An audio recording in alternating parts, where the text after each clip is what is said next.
महाराज श्री व्यास जी जन्मेजय जी से कहते हैं कि स्थिति क्या हुई जब हिरण्याक्ष मार दिया गया, तो उसी का भाई था हिरण्यकश्यपु बड़ा व्याकुल हुआ कि नारायण ने मेरे भाई का वध कर दिया, नारायण ने मेरे भाई को मार दिया। और जब ऐसा उसे लगा, मन में क्षोभ हुआ, तो उसने क्या सोचा, बदला लेने की सोचने लगा कि अगर नारायण ने मेरे भाई को मारा है तो जब तक मैं अपने भाई के मृत्यु का बदला नहीं ले लूंगा तब तक चैन से नहीं बैठ। एक दिन ऐसे ही राजमहल में बैठा हुआ मन में सोच विचार कर रहा था, गया अपने माता जी के पास। उन्होंने कहा कि माता जी मैं बदला लेना चाहता। ये समझाया हिरण्यकश्यपु की मां ने। क्यों समझाया? क्योंकि वो साधारण नहीं थी, जानती थी जो हिरण्याक्ष को मार सकता है वो तुम्हें भी मार सकता है, और जिन्होंने हिरण्याक्ष को मारा है वो साधारण नहीं है, नारायण है, वो नारायण है। हिरण्यकश्यपु के मन में विचार आया कि बदला तो लेंगे चाहे जैसे लिया जाए, लेकिन बदला तभी तो ले पाओगे जब सामर्थ्यवान होगे। भाई ताकत शरीर में नहीं रहेगी, अस्त्र शस्त्र पास में नहीं होगा, राजनीतिक ज्ञान नहीं होगा तो डिफीट खा जाओगे। काहे के लिए भाई? शरीर में बल है नहीं, किसी से भी भिड़ जाओगे तो दिक्कत क्या होगी? कमाई कम और खर्चा ज्यादा मिट जाने के लक्षण हैं, और ताकत कम और गुस्सा ज्यादा पिट जाने के लक्षण। अंदर में जब शक्ति होगी, अंदर में जब सामर्थ्य होगा और पूरी शक्ति के साथ किसी से भिड़ोगे तब उसे परास्त करोगे। और ये राजनीति कहती है कि अगर शत्रु सामने है तो बगैर शत्रु के क्षमता का आकलन किए बगैर उससे युद्ध मत करो।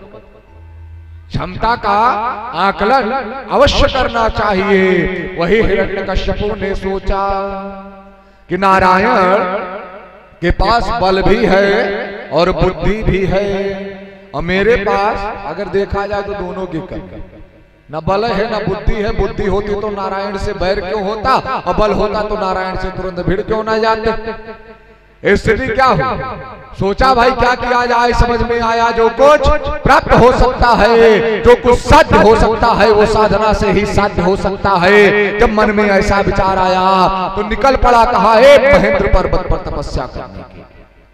वहां से निकला तपस्या करने के लिए, क्योंकि उसने सोचा है, क्या सोचा कि जो कुछ साध्य है वो साधना से साध्य है। जब हम साधना करेंगे, जब हम जप करेंगे, जब हम तप करेंगे, तब हमें कुछ प्राप्त होगा।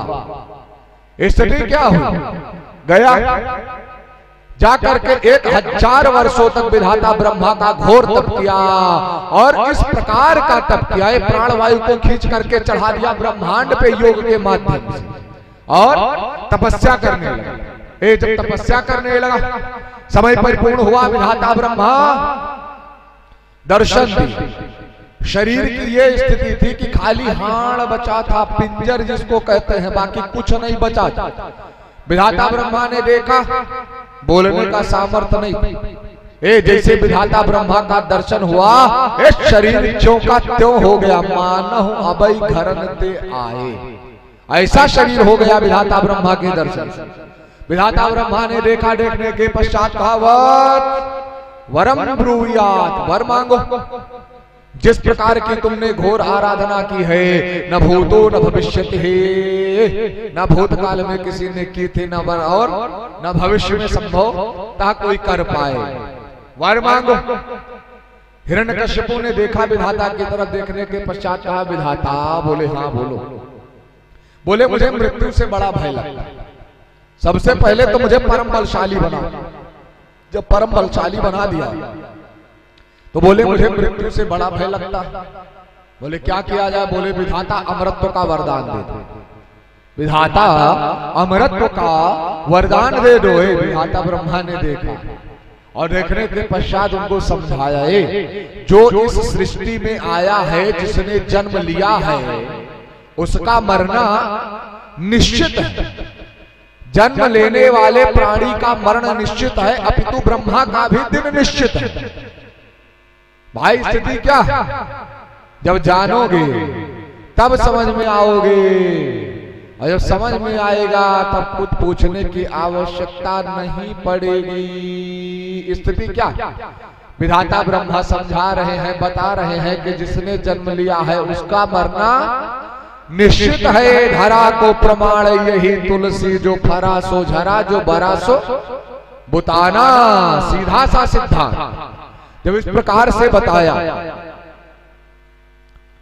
तो हिरण्यकश्यपु ने कहा, प्रभु विधाता ने कहा कि मैं अमरत्व का वरदान नहीं दे सकता हूं, इसके सिवाय जो मांगना है मांग लो। ये हिरण्यकश्यपु ने कहा, विधाता कुल दे दो, कल ही मृत्यु हो जाए तो हम क्या करेंगे?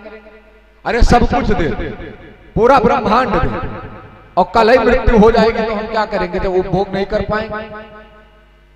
भाई ये जब इस प्रकार से कहा तो विधाता ने क्या कहा, अच्छा ठीक है तुम एक नहीं अनेक वरदान मांगो।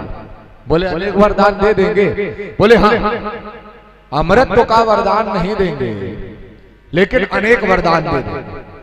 हे हिरण्यकश्यपु ने कहा, ठीक है पितामह, मैं वरदान मांगता हूं, आप वरदान देना शुरू कीजिए। हिरण्यकश्यपु ने कहा कि ना मेरी मृत्यु नर के हाथों हो और ना मेरी मृत्यु नारायण के हाथों हो। विधाता ब्रह्मा ने कहा, ना तुम नर के हाथों मरोगे और ना तुम नारायण के हाथों मरोगे, लेकिन मरोगे। बोले पितामह मरेंगे?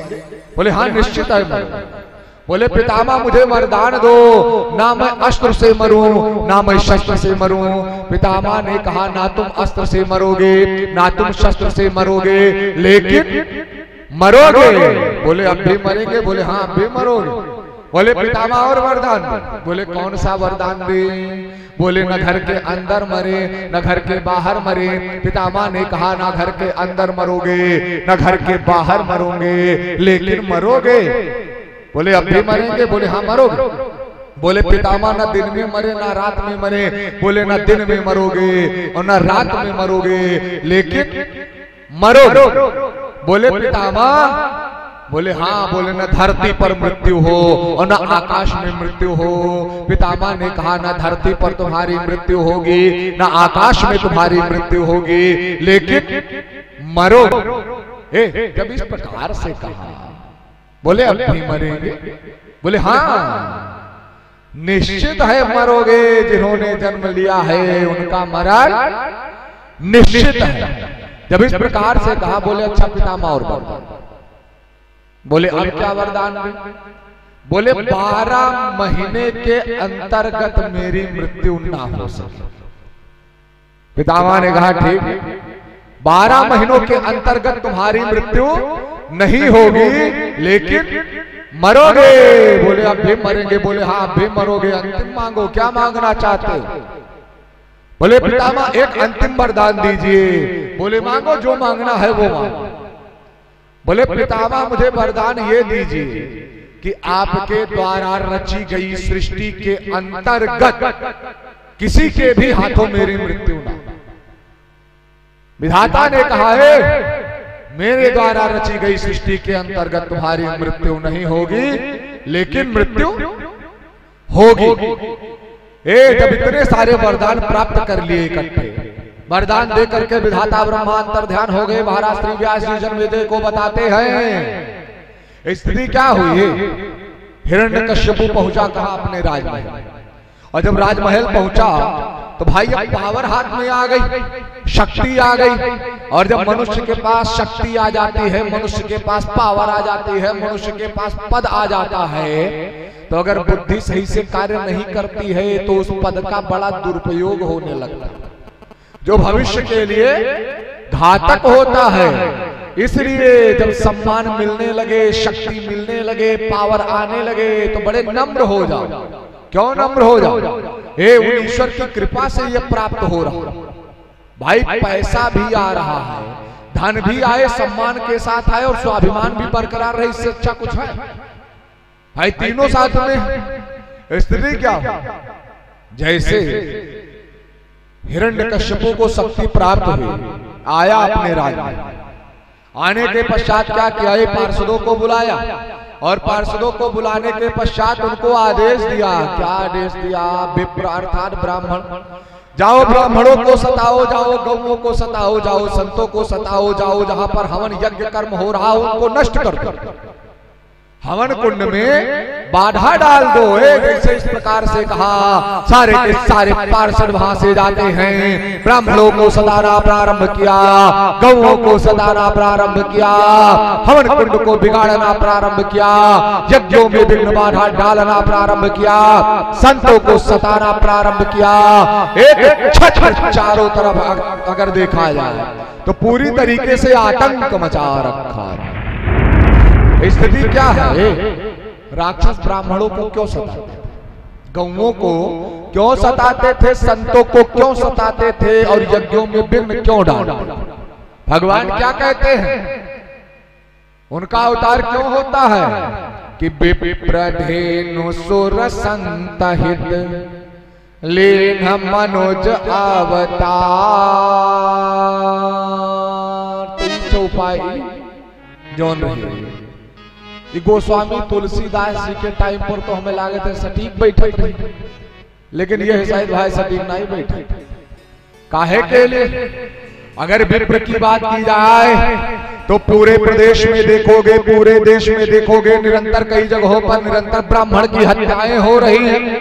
और अगर धेनु की बात की जाए तो पहले तो खाली कसाई लोग गाय काटते थे, लेकिन आज के समय पर तो बहुत कसाई उत्पन्न हो गया है। बोलो कैसे? आरी वाले तार, ब्लेड वाले तार, जगह जगह गौ कसी हो रही है कि नहीं हो रही?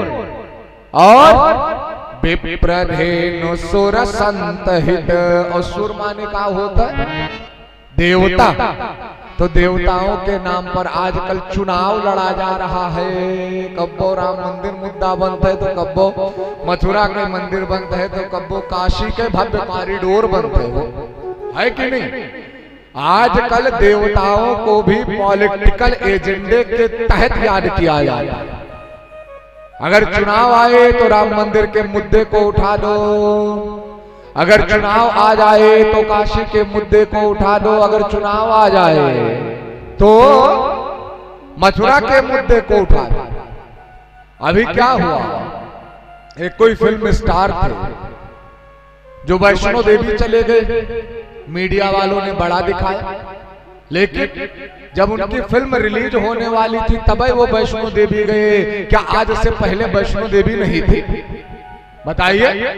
बहुत सारे लोग ऐसे हैं जो अब अयोध्या में जा जा करके मत्था टेक रहे हैं, लाइन लगा लगा करके। क्या इससे पहले अयोध्या में भगवान राम का वास नहीं था? भगवान राम का वास त्रेता से उस अयोध्या में था। मंदिर आज पुनर्स्थापित हो रहा है, ऐसा नहीं कि मंदिर नहीं, मंदिर पहले था, लेकिन अब उसका सही तरीके से जीर्णोद्धार हो रहा है। तो स्थिति क्या? जब भी कभी सत्ता मिले, शासन मिले, तो उसका दुरुपयोग नहीं करना चाहिए। तो ब्राह्मणों की क्या स्थिति है, गौओं की क्या स्थिति है, देवताओं की क्या स्थिति है, और संतों की बात की जाए तो याद कीजिए आप लोग, 20 अप्रैल 2020 में शायद पालघर में 2 संतों की हत्या हुई थी, और केस SIT के हाथ में भी गया, CBI के हाथ में भी गया, फास्ट ट्रैक कोर्ट में भी चलाया गया, लेकिन अभी तक निष्कर्ष नहीं निकला। तो स्थिति क्या है? गौओं की क्या स्थिति है, संतों की क्या स्थिति है, ब्राह्मणों की क्या स्थिति है, क्यों है? छोड़ अब एक छठ तीनों लोगों